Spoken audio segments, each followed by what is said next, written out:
Just example আমি দিই। একবার একটা গাছের নিচে, বট গাছের নিচে একটা লোক শুয়ে আছে, শুয়ে ভাবছে, আরে আল্লাহ, তোমার সব কিছু ভালো লাগে, একটা জিনিস ভালো লাগে না। তুমি লাউ, চিকন একটা লতার মধ্যে এত বড় বড় লাউ দিয়েছো, আর এত বড় বট গাছ, তার মধ্যে ছোট ছোট তুমি বিচি দিয়েছো।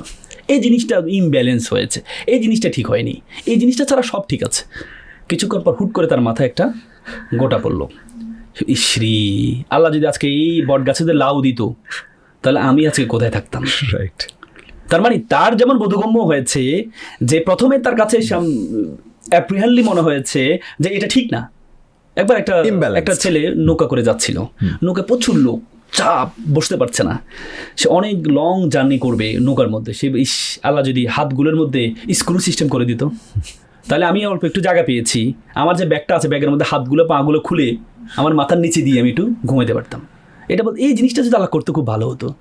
কিছুক্ষণ পর সকালে ঘুম থেকে উঠে শুনলো যে যত ব্যাগ আছে ডাকাতে চোরে ধরে সকল ব্যাগগুলো নিয়ে চলে গেছে। সেই দাঁড়িয়ে আল্লাহ যদি আজকে স্ক্রু সিস্টেম করতো, তাহলে আমার হাত পাগুলো আমি রাখতাম মাথার নিচে, তাহলে যদি চুরি হতো, তাহলে সকালে আমার হাত পা কোথায় যেত। তার মানে প্রাথমিক অবস্থা আমাদের কাছে অনেক সময় মনে হয় ইসলামের অনেকগুলো রুলস, আল্লাহ তাআলা অনেকগুলো রুলস, এটা আমাদের বিপক্ষে। কিন্তু যিনি সৃষ্টি করেছেন তিনি তো বুঝেন কোন আইনটি আমাদের জন্য প্রয়োজন, কোনটি কি প্রয়োজন।